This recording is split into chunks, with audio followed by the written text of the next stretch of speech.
Começa mais uma edição do JR 15 Minutos, o podcast da Record que aprofunda as notícias que mais mexem com a nossa vida. O governo federal vai começar uma grande operação de busca ativa para localizar aposentados e pensionistas vítimas de descontos ilegais na folha de pagamento do INSS. A ideia é chegar até quem mora em regiões remotas ou tem dificuldades de mobilidade, levando atendimento direto com apoio dos Correios. A expectativa é que essa força-tarefa acelere o processo de devolução dos valores. Enquanto isso, a Justiça determinou o bloqueio de quase 24 milhões de reais em bens de empresas e sócios investigados por fraudes. A ação tenta garantir que o dinheiro volte para quem foi lesado. Agora, como o governo está organizando essa busca ativa por vítimas de golpe, hein? Qual o impacto do bloqueio de bens na devolução dos valores? E o que precisa ser feito para evitar que esse tipo de fraude aconteça novamente? O 15 Minutos de hoje discute esse tema com a presidente da Comissão de Direito Previdenciário da Ordem dos Advogados do Brasil, Seccional São Paulo, Josiane Zanardi. Seja muito bem-vinda, doutora Josiane. Olá, Adriana, tudo bem? Além dos meios digitais, o atendimento às vítimas de fraude também passou a ser feito nas agências dos Correios. O repórter da Record Brasília, Yuri Ascar, tem mais informações. Yuri, seja muito bem-vindo. A procura tem sido grande, né? Adriana, esse trabalho começou na sexta-feira, no dia 30 de maio, e até o momento que a gente está aqui conversando já foram feitos mais de 140 mil atendimentos de aposentados e pensionistas em todo o país. Eles que são, claro, a peça-chave nessa estratégia do governo, que agora parte para uma nova etapa, que é exatamente localizar em cidades pequenas, zonas rurais e das regiões de difícil acesso as vítimas dos descontos irregulares. Essa ação está ligada àquela meta anunciada pelo presidente do INSS, garantir que todos os beneficiários sejam ressarcidos até o final deste ano. E para reforçar esse compromisso, a Justiça bloqueou mais 23 milhões e 800 mil reais em bens de empresas e sócios suspeitos de envolvimento no esquema. Então eu pergunto, doutora Josiane, essa ampliação, além de facilitar o acesso das pessoas que não têm intimidade com os meios digitais, pode ajudar também a identificar novas vítimas da fraude? Toda mobilização é bem-vinda, considerando que nós temos vítimas em regiões bastante remotas, na região norte, na região nordeste, onde ainda que o Correio esteja fazendo o atendimento presencial, essas pessoas têm uma dificuldade de deslocamento bastante grande. Só não ficou claro como vai ser essa busca ativa efetivamente, mas é uma forma do governo tentar remediar e devolver o valor aí, eventualmente, dessas vítimas que ainda não se manifestaram. O presidente do INSS, doutora, disse que a meta é ressarcir aí todos os beneficiários prejudicados até o dia 31 de dezembro deste ano. Já o ministro da Previdência, Volney Queiroz, disse que o governo quer antecipar esses pagamentos. Eu espero, sinceramente, que a gente bem antes consiga isso, porque esse foi um pedido do presidente da República. O presidente pediu para que a gente fosse rápido, que a gente fosse implacável na busca dos culpados. Doutora, com essa meta de devolução, quais são os maiores desafios logísticos e operacionais para o governo, hein? Eu acho que o maior desafio logístico é, de fato, atingir aquelas pessoas que ainda não fizeram a oposição ao desconto, que não têm acesso ao aplicativo, ao site, com dificuldade também de falar ao telefone e se deslocar via as agências. E organizar essa devolução, considerando que, com a impugnação, foi aberto prazo para as associações contestarem essa impugnação, ou seja, dizer que aquele aposentado autorizou sim e se negar a devolver o desconto, ou devolver. Só que a gente tem uma parcela de associações com as contas bloqueadas. Então, eu acho que o grande problema é saber de onde vai sair o dinheiro para que essa devolução seja efetivada no prazo que o ministro está dizendo que ele pretende fazer antes do final do ano, ou até o final do ano, como o presidente do INSS mencionou. Mas a grande questão é, nós só temos 23 milhões aproximadamente bloqueados. Nós falamos de uma fraude de 6 bilhões. A distância entre os valores é bastante grande. Da onde vai sair esse dinheiro se as associações não reembolsarem a União? Acho que essa é a grande questão. E a gente está acompanhando tudo isso, né, doutora? Agora, falando de toda essa logística que está sendo organizada e sendo colocada em prática, o governo tem reforçado bastante o atendimento em mais de 5.000 agências dos Correios. Então, os aposentados e pensionistas passaram a contar com esse serviço desde o dia 30 de maio. Agora, como essa estrutura está sendo aproveitada na prática mesmo? Olha, o que a gente tem visto é muita fila, pelo menos é o que eu tenho recebido de relato aqui na comissão da OAB São Paulo. E na minha cidade mesmo, aqui que é Valinhos, Campinas, eu passei por algumas agências do Correio ali de carro e elas estavam bastante lotadas, o que também prejudica o atendimento de quem de fato precisa usar o serviço do Correio, e o aposentado tem que ficar ali um período razoável aguardando o atendimento do funcionário do Correio. Mas o que me parece é que o governo está tentando dar uma satisfação para a sociedade, buscando ali ações que tragam alguma efetividade, mas o que mais importa é de onde vai sair o dinheiro para devolver e como ele vai fazer isso. Então, doutora Josiane, a gente comentou nessa nova etapa da Justiça Federal já determinando esse bloqueio de quase 24 milhões de reais, e a senhora bem lembrou que o valor está muito distante ainda do total que se suspeita que foi desviado, né, do bolso dos aposentados. Mas é a primeira decisão entre 15 ações movidas pela Advocacia Geral da União que tenta garantir exatamente esse ressarcimento aos aposentados e pensionistas.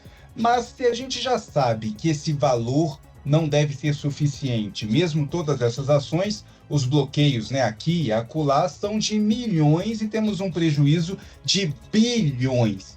Como que o governo pode fazer? Como a senhora vê esse cenário, né, de buscar mais recursos para ressarcir esses aposentados?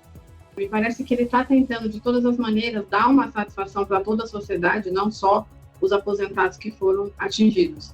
Mas eu acho que ele só vai conseguir essa efetivação quando, de fato, o dinheiro tiver sido devolvido para quem foi lesado sem autorização das associações. E ainda assim, vai ficar aquela pergunta de que vai devolver em dobro? Provavelmente não, porque, em tese, o lesado teria direito de solicitar essa devolução em dobro. Vai ter o dano moral? Provavelmente não. O governo não está pensando nisso. Inclusive, o presidente do INSS declarou que está tentando negociar um acordo com o judiciário, com todos os órgãos, para fazer com que não chegue ações no judiciário sobre esse tema, porque seriam em torno de 4 milhões, é um número estimado, de ações que poderiam chegar ao judiciário, o que traria também um pouco de caos para um judiciário que já está abarrotado, e a conta sobraria para o governo federal pagar no final com as indenizações e as devoluções em dobro. Mas o que a população quer é o dinheiro devolvido e uma apuração mais rápida dos fatos. Nessa questão que você falou das ações que ainda estão avaliando o pedido de bloqueio de bens, o judiciário também precisa fazer a parte dele e avaliar aí esses pedidos de uma maneira mais efetiva.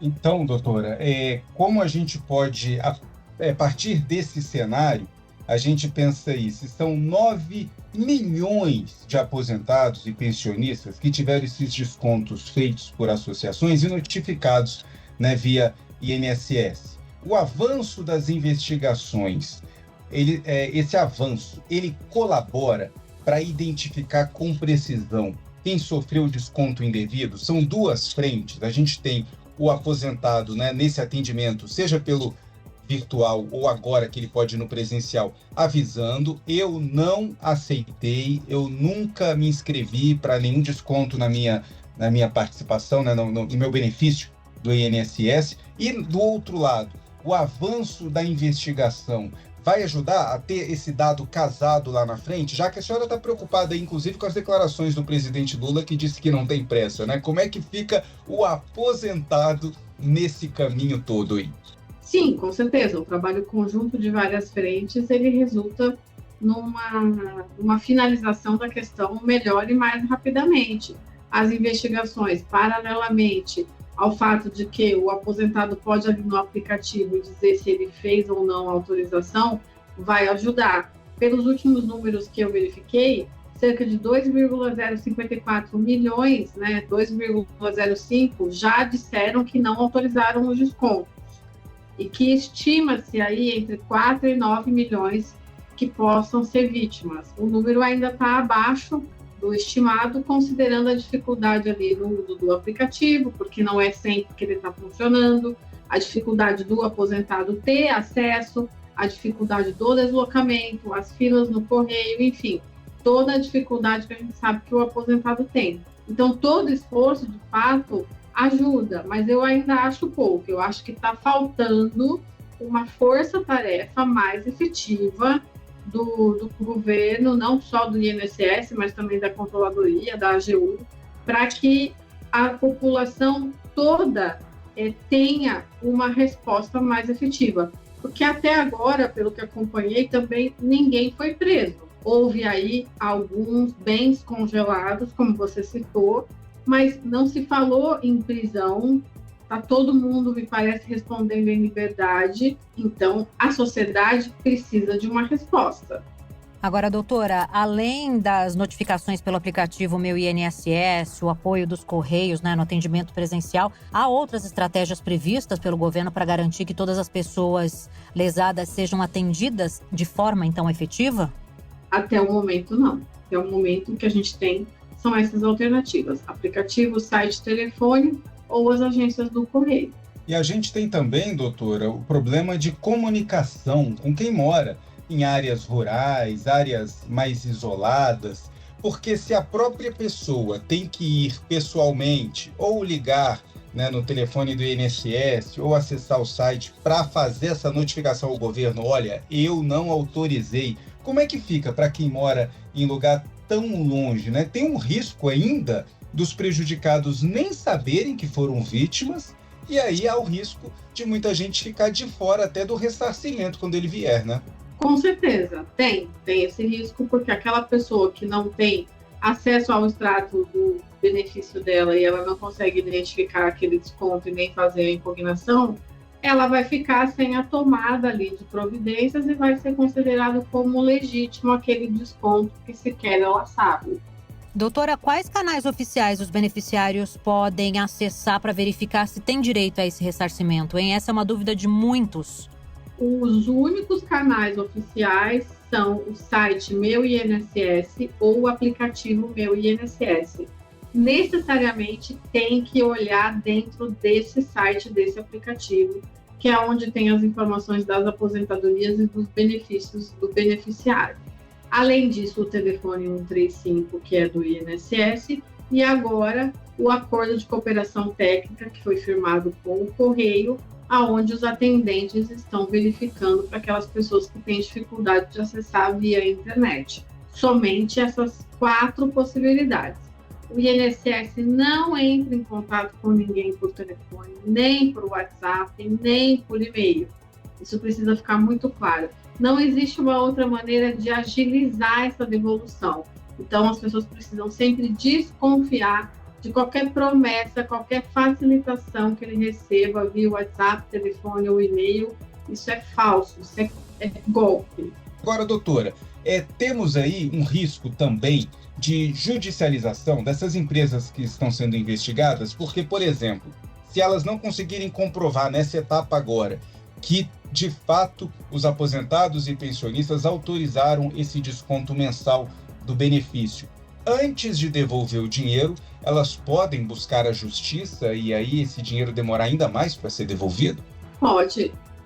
Elas podem entrar com alguma cautelar, alguma coisa e impedir aí essa obrigatoriedade. É possível, sim. Né? Não posso dizer que não, porque é possível. Então, pode inviabilizar essa devolução, sim. Termina agora a edição 1184 do podcast 15 Minutos. Agradeço demais a participação de Josiane Zanardi, que é presidente da Comissão de Direito Previdenciário da Ordem dos Advogados do Brasil, Seccional São Paulo. Doutora, muito obrigada, viu? Imagina, eu que agradeço. Espero ter colaborado aí com você. Colaborou bastante. Eu agradeço demais também a presença do meu colega, repórter do Jornal da Record em Brasília, Yuri Ascar. Brigadão, Yuri. Obrigado, Adriana. Obrigado, doutora Josiane. Até a próxima. Esse podcast contou com a produção de David Bezerra e das estagiárias Amanda Fusita, Isabela Santos e Yasmin Logrado. Sonoplastia de Diego Marcondes. Coordenação de conteúdo, Deni Almeida. Direção editorial, Tiago Contreira. Vice-presidente de jornalismo, Antônio Guerreiro. Você pode acompanhar o JR 15 Minutos no portal r7.com, nas redes sociais do Jornal da Record e nas principais plataformas de streaming. Te aguardamos no próximo episódio.